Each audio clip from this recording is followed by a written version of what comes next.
Avec toute simplicité, sa profondeur divine insondable, il est parmi nous. Tata-moi le vélo, Ébête-toi bien, ébête-toi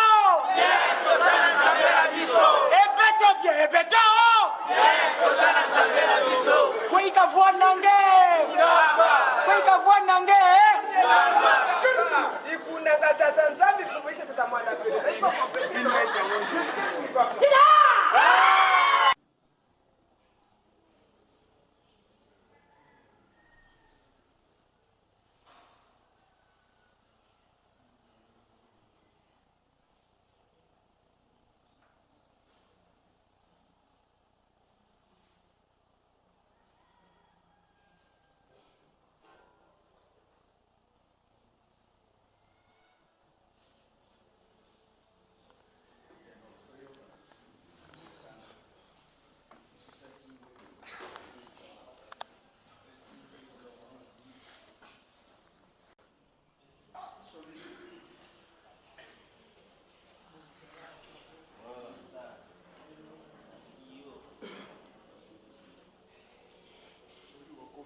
Ingénieur de son, les gens célèbres.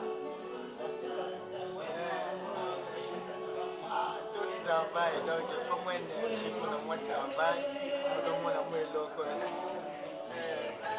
Moi, loco, non?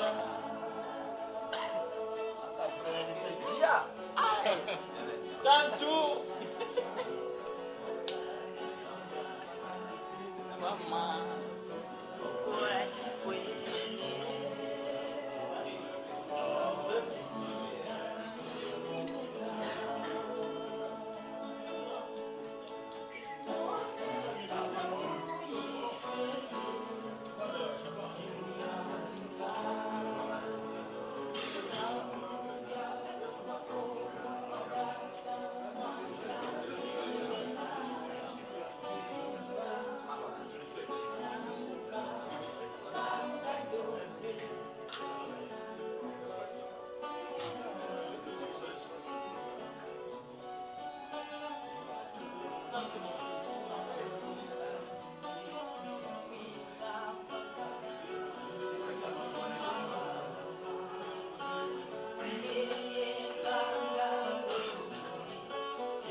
Yo si bumili na weta ipasuye kusene 10 yakala angayizana lyashika delezana eza pona siko la kali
retrouver dans la soirée de ce jeudi 6 septembre 2012. Mesdames et messieurs, bonsoir. Et nous recevons dans ce studio deux invités.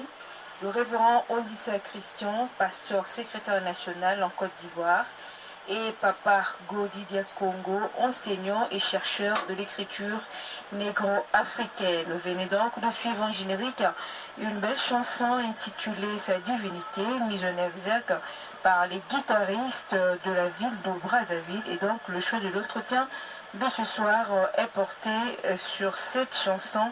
Sans plus tarder, je m'en vais saluer mes invités. Retenez qu'à la technique, nous avons la complicité de Papa Loïs, le caméléon, et à ma droite, j'ai donc la complicité de Papa Akila. Bonsoir Papa Godi, bonsoir Papa Christian. Bonsoir Maman Titis.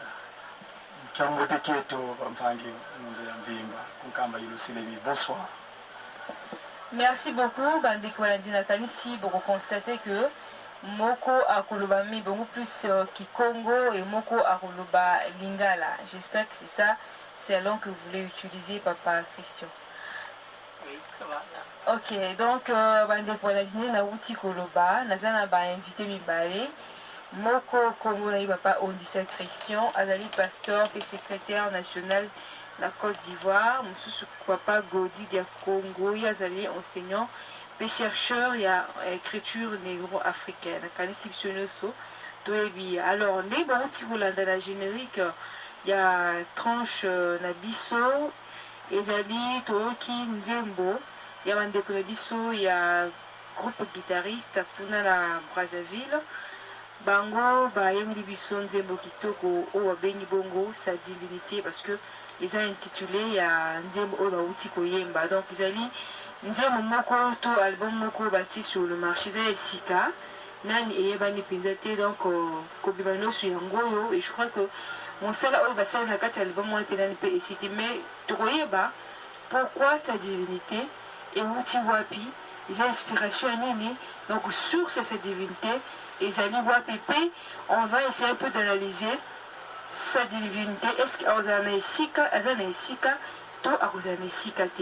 Papa Christian, une fois de plus, bonsoir. Et Ibsabiso, parcours, il y a qui pasteur, on n'avait pas le but que pasteur, alors que vous êtes tout jeune.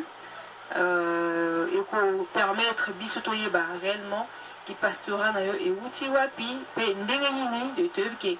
Oza Mondimi, Papa Simon qui m'a appris un Mboga Brazzaville. Mais du coup, on se retrouvait dans la Côte d'Ivoire. Izalaki Ndengeni. Merci beaucoup, Maman Tété Samba, Namotuna Oyo Pesingaï. Évidemment, tout est parti en l'année 1995, donc 95. En 1995, quand on a ici la licence en droit à l'université Marine Wabi, et c'est là qui n'a na Poto. Mais malheureusement, les Français n'ont pas un visa dans l'ambassade de France. Et nous sommes moins déçus. Nous avons continué les études dans le Congo. Nous avons fait des pays. Nous avons fait des études dans Burkina Faso, dans Ouagadougou. Donc, on a comme une agence à Air Afrique pendant que vous êtes bien en Gaï. Alors, décision est de changer Malamoko. Pour nous écouter la moto, pour nous écouter que au lieu de Burkina Faso, Madame Bokede na Abidjan, na Côte d'Ivoire. Donc, nous avons une décision qui est à Abidjan, na Côte d'Ivoire, qui est sur place, na agence, na guichet, et agence Air Afrique, en 1995, ils ont été dans mois il y a décembre. Et nous avons fait des billets, na Kéi na Abidjan. Alors, nous avons comme à Abidjan, na Koutani, na Papa Kombo Jocelyn, Azali P. Pasteur. Na Koutani, na Maman Premier Sato, Azali Puna. Donc, tu as au total 5. Mais wana tu as qui na biso kaka bandimi simple ndenge tolobaka. C'est-à-dire parmi biso 5 wana, ata catéchiste à la quitté, ata concierge à la quitté, diacre ou diaconesse à la quitté, pasteur à la quitté. Le banay ko sambela na dimanche, et pas y a protestant. On a dimanche ko kito sangani biso 5 to kei na ba protestant to sambela kuna. C'est là qui bongo pendant pratiquement une année. Alors, toyaki kozwa likanisi. Tolobi, mais puisque tolukaki lingomba pendant une année, tolekisaki communiquer na radio parce que papa Mbanza dialonganaki ngani asingaki na biso tolekisa communiquer na radio télévision ivoirienne mpona koluka bakimongiste. Nde biso 5 wana tosorganize tolekisi communiquer pendant pratiquement une année tomonaki bakimongiste mosusu te. Alors toyei kozwa idée tolobi, mais lokola tozali biso 5 malamu tobanda lingomba pamba te. Pardon, Patricia, on a vu que vous passez communiquer dans la radio et télévision ivoirienne pendant une année, c'est ça? Et dans une année, vous m'avez dit que s'ajouter à Bino, au Tikalika 5 personnes. Exactement, tu sais que la biso 5 wana, tu l'exa qui communiquer, n'est pas pour maman, ça dit que l'on a gagné 5 qui sont de Pinkamba. Tu vas nous l'exa communiquer, mais tout le monde qui monte, qui m'a dit que mon à mon quitté, à part biso 5 wana. Donc c'est peut-être pour dire que Nathan wana Kimbangi, c'est Bazalaki dans la Côte d'Ivoire. Alors, Kimbangi, nous regardons Bazalaki. Il y avait 6 Kimbangi, c'était Mikolo, Nama Babana Mike. Mais, ils allaient à Tatanzaboni, Tatanzambe, il y a la bongo. Parce que Bango va nous ressembler à la bandako. Alors, Bisso, Nathan, on te commet la date, il y a le 3 décembre, non, le 3 novembre plutôt, 1996, alors donc 1996. Le 3 décembre, 3 novembre plutôt, alors tu as vu les canisses. Tu as dit, mais le coup tu as dit Bisso 5. Soirée spirituelle, ici est formé Bisso. Mais Bisso 5, on a été une soirée. Bisso 5, aussi tu es une soirée et pas tu routine à Congo. Alors, en Côte d'Ivoire, au lieu de continuer comme ça, dimanche, on a pas protestant. Photo 4 et le Gowana, tu as banda. Ingomba ya kimbangiste, même si tu as Bisso 5. Toko banda lingomba yango biso 5 zaki ba étudiant mosusu na journalisme mosusu na droit mosusu na médecine mosusu na couture mosusu alaki na force de vente et action commerciale. Donc to bandi en fait lingomba le 3 novembre 1996 na Abidjan biso 5 wana to louer espace to louer ndako biso 5 to se cotiser to pesi mbongo ya location ndako na caution nyonso. Ils ont dit ça comme mon nene. Alors tout le monde dit, ah, mais ils sont 5 ans, ça mon nene, oui, vraiment. Donc, on sait partager les tâches. Le lobby, yo, au côté, yo, au côté de secrétariat, yo, au Yom yo, au Zamabonza. Alors, la première culte, est le 3 novembre 1996. Tu as invité, tu tournes ce qui sale, parce que tu as invité que les Ivoiriens et Belé. Alors, on a trouvé que ça, la culte, n'a biso, et les gars qui toko. Na sima ya culte tu offrir apéritif na ba invité na biso. Est-ce que ndé bozalaki wana mukolo azalaki ozalaki pas ce qui a occupé qui une responsabilité mo quelconque na mboka place botaki to bino solaki juste ba débutant na musala wana. En tout cas, biso no zalaki ka bana o soirée spirituelle formée qui. C'est-à-dire il y avait ni concierge, ni catéchiste, ni célo, ni pasteur, ni dirigeant de chant na biso no parmi sur 5. Donc, vous avez retenu la liturgie, bien entendu, à l'église et que vous savez bien. Exactement, maman Téti, c'est là qui bongo. Il faut que vous soyez attentif dans le programme de la partie liturgique, la partie sociale, la même Beko, la Kimvuka Mama Mouilou, la journée à mardi à Fki et à Ujiki. Il faut vraiment te connecter. Peut-être au monde à Kanabo, parce que tu es l'ambassadeur et papa le lobby, tu vas se retrouver dans Bamboka Mosika. Alors, vous allez Yomoko, vous allez bien me cette mine. Il faut vous banaliser Ngoma et papa c'est moi qui m'aime. Ceux qui boquent n'a Afkité, n'a Ijikité, au Salagaba Bekoté, au Yébité les gaga, alors vous avez des difficultés dans le moment. Donc, bisous de s'inspirer gaga, na autre banane comme Mona, côté de Otaki na Congo. Alors, dimanche, on a tout samedi. Tu as interviewé quand même les Ivoiriens au Samedi Nabiso. Tu as été surpris quand même. Et vous constatez que Mingi, qu'est-ce que c'est Bango, qui papa c'est moi qui m'a. Et nous, on a la découverte que papa qui se loquait, les photos de papa qui se loquait, et ils allaient dans un livre de lecture, ou ils allaient au programme officiel d'enseignement dans la Côte d'Ivoire. On va expliquer comment ça s'explique. Yo monaki yango ivoirien, c'est sûr et certain que non, qui n'a pas qui se le alors qu'en Côte d'Ivoire, je sais que dans la période, dans le temps et lesquels le temps vraiment vécu, il n'y a jamais eu l'église Kimbangiste. Exactement. Pendant que l'église des Manguistes, alors que l'église des Manguistes est allée qui coule en Côte d'Ivoire, mais papa qui se loquait les photos naïe et zèle un livre de lecture en tant que grand homme où il va marquer histoire, il y a époque, il y a époque contemporaine, et Afrique, voilà, et Afrique noire. Il y a un cadre où on a un livre où on a une lecture. Alors, natango tozali ko tosali équipe ya liboso wana tosilisi lundi, donc dimanche 3 novembre 1996, culte ya liboso esalami na Côte d'Ivoire. Tosilisi culte wana lundi toyi kokutana na mama moko azali mokolo na par rapport na biso, azalaki mokolo par rapport na biso, et mama wana azalaki pe kimbangiste. Donc le papa alingaki to bandanani pour que tu découvrir bakimbangiste mosusu bazalaki un peu dispersé na kati na Abidjan. Ne mama wana ezalaki esengo mingi ndenge akutanaki na biso. Ye ayebisi biso bazalaki bango 6. Tolobi lokola biso vous allez 5, bino vous allez 6, tokomi lokola 11. Alors communauté kimbangiste et Koli ezalaki vraiment esengo comme on aimait. Totuni bango bino osambelaka wapi bango balobi biso tosambelaka dimanche na ndako ya papa intel, dimanche wana na ndako ya mama intel, ainsi de suite. Biso tolobi mais biso 5 tosali bongo te ntango tobandika mbala moko toloue mbala moko salle, donc toza na salle oyo tozoloue 30 000 fois chaque fin du mois.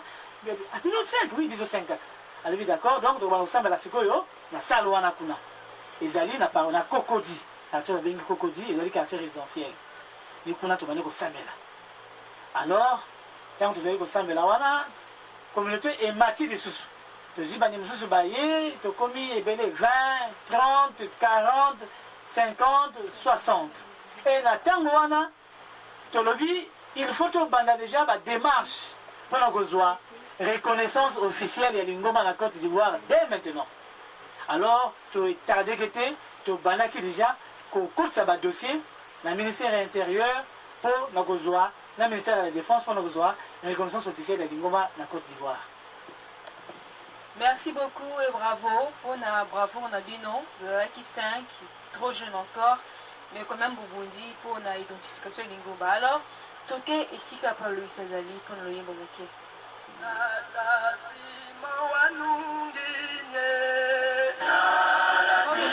Parce que les questions seront posées par rapport à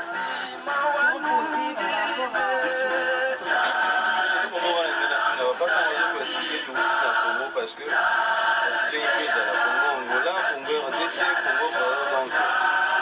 Moi, c'est moi, il faut que personne ne vienne à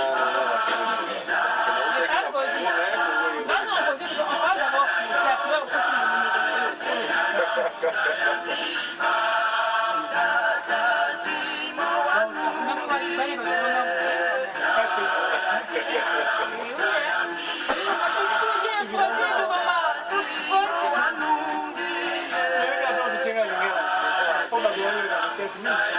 mais comme les historiques, la question on va le regarder.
était au 127e anniversaire. Le 127, c'est 1 et 2 et 7, ça fait le chiffre 1. Parce que 127, ouais, comme le 7, plus le 2, 3, ça fait 3. Voilà, ça fait 1. Donc du 10, le chiffre 10, c'est 1. Donc on a unifié le compte. Et quand je suis rentré à Paris, j'ai dit cette fois-ci, il faut commencer à sur les Gaulois. Parce que c'est ce que j'appelle là. Il faut différencier. Parce qu'il y a des gens qui sont français, les Français Congo. Les Français Gaulois.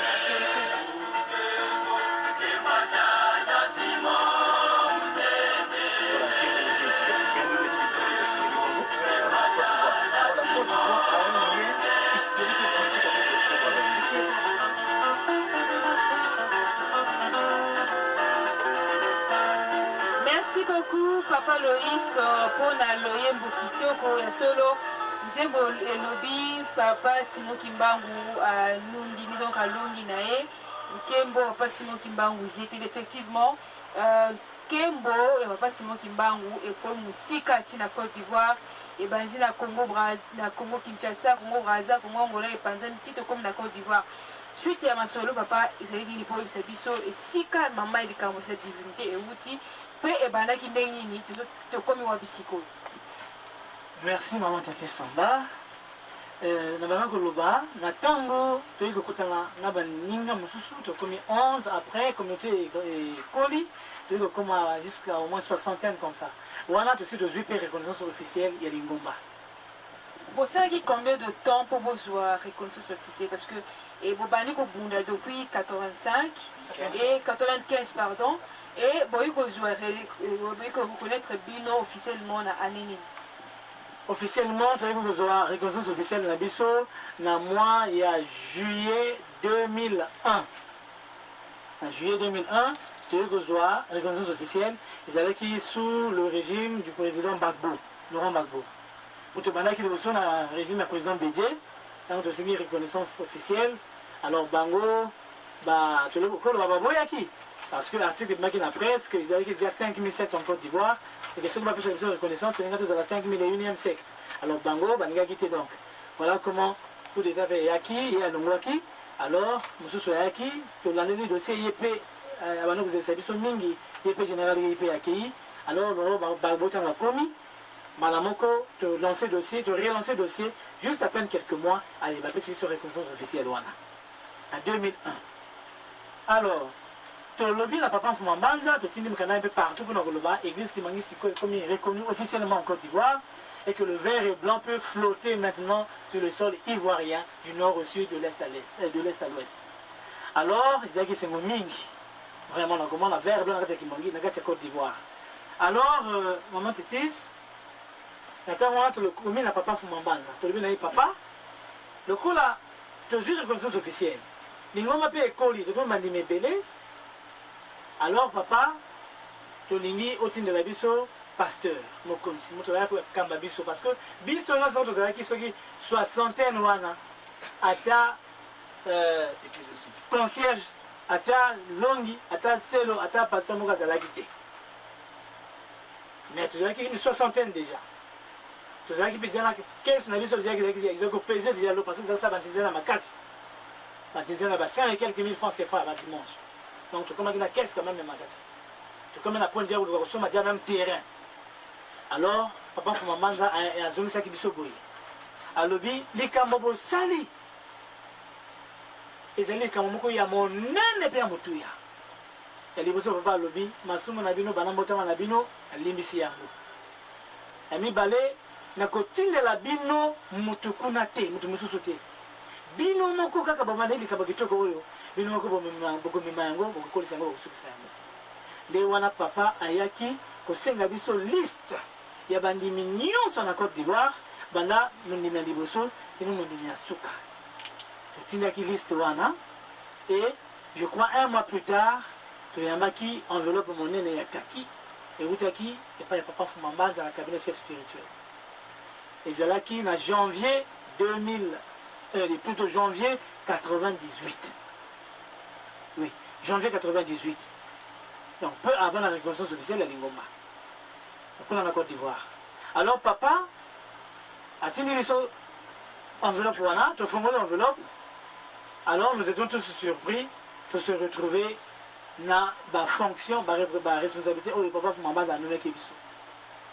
Personnellement, papa Fumambanza anomeki ngai na 98 wana na janvier 98, révérend pasteur, secrétaire national ya Lingomba na Côte d'Ivoire. Ça alors, félicitations, roi pasteur. Alors, nous sommes les autres makaka bien nous supposons tanga tous les ans sous bazaki déjà cadre na kati ya bazaki ma fonctionnaire bazaki ma fonctionnaire.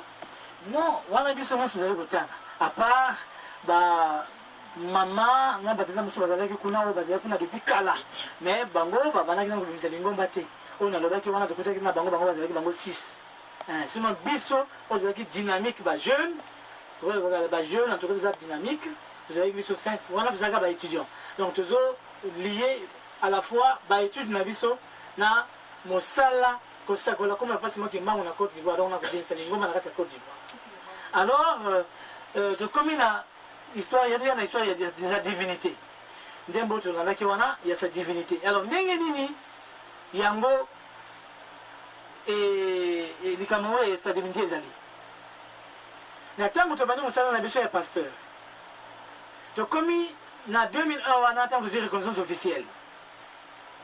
Et ça, l'église, l'église Ariste, na Côte d'Ivoire. Ils allaient à la Côte d'Ivoire. Ils allaient à Bénin, ils allaient à Libéria, ils allaient à Ghana, ils allaient un peu partout en Afrique de l'Ouest. Alors, l'église Wana, ils allaient à prophète. Prophète de l'église Wana, comme on a dit, William Harris. Ils allaient de nationalité libérienne, donc il y a Libéria.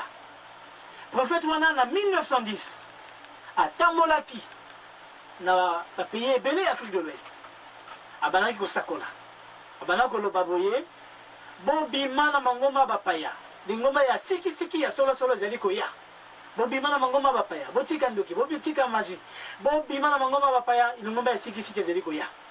Voilà, prophète William Harris en 1910, à Zo prêché, à Zo Sakola, dans la sous-région d'Afrique de l'Ouest. Alors, tu es béni, tu es Mangoma Bapaya. Donc, l'église catholique, les protestants, les saludistes, les bimaki est belé. Alors, en fait, on a eu Koufa. C'est qu'on attend à Koufi, à Tikali Kolaksa Bangote, Lingomba Oyo, Azalaki ko prophétiser. Ouais, ben, Bango va se retrouver comme si à la traîne. Et puis, tout Tikali Boye, il est prophète à Koufi, à Tikali Kolaksa Bissou, Lingomba Yangote. Tout ça, la nini. Bazu de Kanisi, il y a créé Lingomba et Bapesi pour que vous allez ici Kamoko. Parce que quelqu'un dit ce que vous avez na Mangomba Bapaya, le prophète a béni Saki Bango, prophète William Harris. D'ailleurs, il a créé l'église, Bapesi c'est comme il y a l'église Ariste. Alors, en 1982, l'église Ariste, puisqu'ils allaient fortement implanter en Afrique de l'Ouest, ils avaient l'église Monene, parce qu'il y a une structure d'accueil Monene vraiment. Un temple Monene. Alors, Bango en 1982, Bakoutenina Papa Diangena Kuntima. Banfumalongo na Kenya na conférence il y a 7 ans. Maintenant bakuta nikuna ba pesi invitation na papa Diangena balobi tout le monde lokola Lingomba oyo prophète na biso William Harris a prophétisé wana et cause la oyo ya bino. Alors papa to lingi to toucher réalité du doigt. Et on est papa to lingi yo oya kana Côte d'Ivoire oya ko visiter biso. Na sima biso to koya na Ngamba. Papa Diangena ndima ki invitation na bango. Voilà en 1982. En 2001, lorsqu'ils ont découvert par la... En 1982, non, voilà en 82, on va passer une invitation à Papa Diangena. C'est qu'en 2001, quand on va découvrir par voie de presse, 9 ans après. Donc 9 ans après, quand on va découvrir par voie de presse que l'église kimangiste est comme reconnue, est comme la Côte d'Ivoire, alors Wana Bango, et c'est le Bango et Sengoma Kassi. Un dimanche, ils allaient qui, si je ne me trompe pas, le 23 décembre 2001. Vous allez qui au Sambela, vous allez qui na culte na biso, na gâche na Abidjan, na paroisse ya, voilà vous allez qui, vous êtes déplacé na commune na Djamé, comment ça s'appelle na Djamé, na caractère à Djamé. Toyami visite ya ba membre, donc ba Nganganzambe, ya Lingomba wana église Ariste. Bah là qui 25 personnes. Y compris le président de cette église, il s'appelle le révérend pasteur Tchotchumel Félix. Donc, Bayaki, ça c'est une surprise. Tant que bimi, il y a un protocole, que tu vas libanda. Tout le monde a voulu m'aboyer, tu es belé 25 personnes. Mais nous, non, tu allais l'église Ariste. Vous l'avez dit, tu es au Sambé dans Nabino. Quand tu es dans la Cassia, tu vas aller au Sambé dans Nabango. Tu es au Sambé dans Nabango, partie liturgique ici. Tu es la partie sociale, accueil. Tu es Yami Bango. Tu es plus Bango Maloba. Président du Ngomba Wanazu Maloba Lobby. Kimbangiste oye, oye. Kimbangiste oye, oye. Kimbangiste oye, oye, oye, oye. Espoir du monde église universelle. À Lobby, à Solo. Tu as montré que l'élo, 23 décembre 2001, Papa Djangen Nakuntima, à répondre à l'invitation au BSO de Pesakye en 1982 na Kenya. À travers Bino, tu as montré Papa Djangen. Alors, c'est mon casse. Ni baki ko invité biso. Tu as la retraite spirituelle na bango il y a 3 jours. Na Bonois, à plusieurs kilomètres d'Abidjan. Le Sénégal qui est là, la panse Mambanza. Pas de l'Union Kangani, après ça, question de là, que Kendeki Kuna et pas na bango, donc ça la retraite ou la révélation est belle, ils ont marqué Kuna. Ils qu'on appelle après ça, question histoire, et il y a bango et l'église Ariste. Alors, bango, si quoi, tant que vous savez, là, bango, 3 jours, on a retraite. Bango, va lobby. Alors, et comme il y a un abisso, tant on a abisso, il y a un Kamba, ma salle délégation. Je crois 25 ou 26 personnes comme ça. La formalité est qui dit que ça de Madja. Liste est côté qui dit en Kamba. Il y a 25 personnes qui ont malheureusement, on attend que le ministre de l'Intérieur a signé une reconnaissance officielle de la Côte d'Ivoire. Maître, avocat, maître Émile Bogadoudou. Malheureusement, mon colonel a rendez-vous le ministre pour fixer date et départ. Ni mon colonel rébellion et la Côte d'Ivoire et Babomaki ministre Wana. Na Boutouana. Tant que Bomier, rébellion est continue, alors, quand il y a une église à l'Est, il y a une bango. Le référent, il y a 14 ans de Kamakolo Banaï. Quand on a quelqu'un qui a levé Nangaï, tu as dit que date le 6 avril, pour te dire que Nkamba, le ministre déjà a Koufi, Babomier. Parce que le biso, on a dit que le Kolamboka est en guerre, en rébellion, Côte d'Ivoire. Donc, en dehors, il y a le 6 avril. Est-ce qu'il n'y a pas une autre date où il y a une signification mondiale dans la histoire du kimbangisme où il y a une Kamba? Parce que la date de l'histoire du kimbangisme. Mais quand il y a une date, bien. Il y a une histoire, il y a une date du kimbangisme, il y a une histoire du kimbangisme. Il y a une date. À part le 6 avril, il y a le 27 avril, il y a le 25 mai, il y a le 6 juin. Quand on a besoin de cette date, il y a expliqué. Il y a expliqué. Si la date est le 12 octobre, il y a expliqué. 12 octobre 1951. Vendredi, on a 15h00. Quand mon papa Simon qui m'a dit que Koufa, papa Simon qui m'a dit que au même moment, il a dit que Bota. Dans Télémi, bangono sombala moko babani ko beta maboko na mina yoke isomo parce que ndenge batenda makelo kola mutu moko babani ko ganga babani ko beta maboko les merveilles de Dieu, oh les merveilles de Dieu, et je qui même 5 minutes alors on a chair de poule et ça là qui n'a côté na fandaki amen oli kama munene balobi voilà révérend date oyo biso le prenez buto kenenkamba ni oyo ya le 12 octobre et c'est vraiment date. Alors, tu allez changer de date, tu tiens le Banankamba que le 6 avril, tu le 12 octobre. Entre le 6 avril, entre avril et octobre, il m'a cassé mon cadran de Côte d'Ivoire et il m'a cassé Koleka. Alors, voilà, attends, les étrangers vont comme moi menacé. Il fallait, na salama repli na mboka pour que la zonga. Na yebisi bango, na zo kende, mais na zo zonga. Par le bité, il y a quand même côté na biso. Bango tout le grand clergé église Ariste basala ki wana président église na batu nyonso na ndamena bango ba yaminga diso balobi na ngai awa ozo kende toza na 2 messages tozali kotinda message ya liboso ezali ya papa Simon Kimbangu Kiangani chef spirituel église kimbangiste kende koloba na ye que biso église Ariste la Côte d'Ivoire to sengi na ye abimisa savant, savant africain noir, va préciser bien. Abimisa, savant africain noir et belé. Voilà le message de la Manga Liboso. Voilà le président de l'Ingoma devant, va continuer sur l'Ingoma. Alors, le deuxième message, vous allez continuer d'ailleurs. Que le Kolobana Kimangi, c'est mon Kilimo Bimba. Que comme on benga papa Simon Kimbangu Kengani, il y a son éminence. Ezali a été. Et Kokani n'a pas continué à été. Bokiti Sakaye. Vous le diminuez. Bon benga yena comme on a été. Batulinga Motuna. Est-ce que nous avons un révérend? On dit que papa Simon Kimbangu, papa Tiaïna Molongo Moko, na un cardinal de l'église catholique. Wana Motuna Oyo. Bah, il voit l'église à risque, on a pas conduit à tout le monde. Il a répondu dans le 8, vous allez rendre mon côté. Mais alors, pour l'année, on a gagné son éminence. Puisque son éminence, dans la hiérarchie catholique, elle est réservée dans les cardinaux. Il y a des gens qui ont cardinal. Il y a des gens qui ont il faut pas gagner sa divinité. Alors, nous avons vraiment, solo, vous avez raison.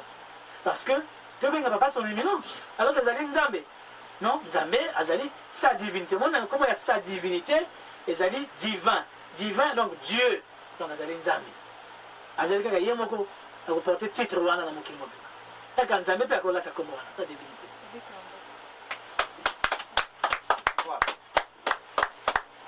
Merci beaucoup, Papa Christian. Voilà, il fallait qu'on y arrive là. Et c'est là, d'abord, comme je l'ai dit au début de notre émission, que c'est le choix donc de l'entretien de ce soir. Mais sans plus tarder, on va essayer un peu de la technique pour de quoi il s'agit-il. Dès que vous avez cette divinité, il faut le plus, Papa Loïs, le yémo cette divinité. Voilà, le temps que technique a bon ça m'a kamnaé. Ton le qui en bien, Papa Godi Azana na texte bien écrit, il y a moi cette divinité, mais avant de passer le Papa Godi, je crois que Yoga Liboso, Papa Loïs a bombé Bisso sa divinité, et Zali comme c'est vrai. Bisso, ton le chaque fois que Bisso apparemment se familiarise avec Lingomba.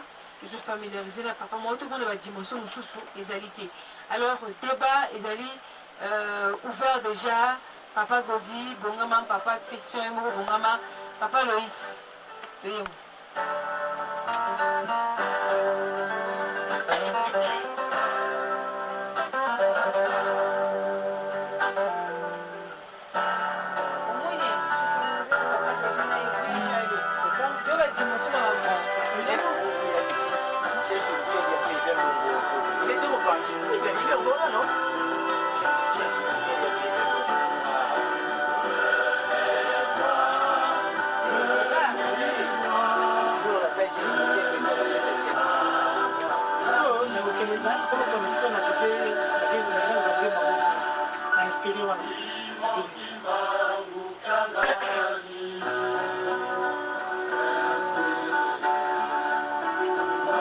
C'était en 2001, c'était en quel mois là?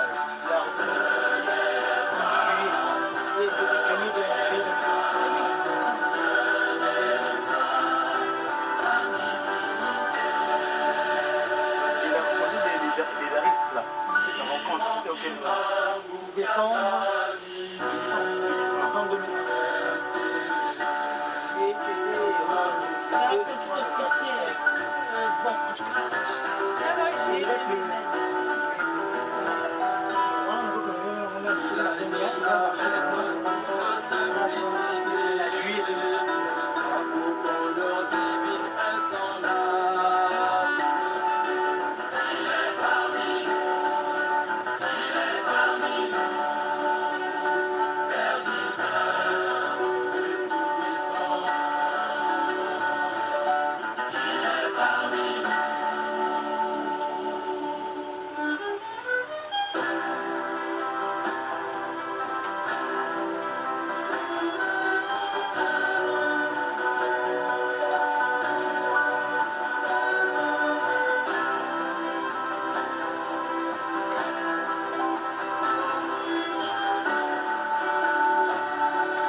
sa divinité oyo ezalaki lokola prophétie ya bandeko na biso ya église ya Ariste ezalaki en décembre 2001 et voilà quelques années plus tard tomoni ete sa divinité ya solo ekomi nzembo ebimi. Alors papa Christian tango bazo ebiso makambo ya sa divinité apparemment ezalaki un peu flou ezalaki au moins na bleu na miso.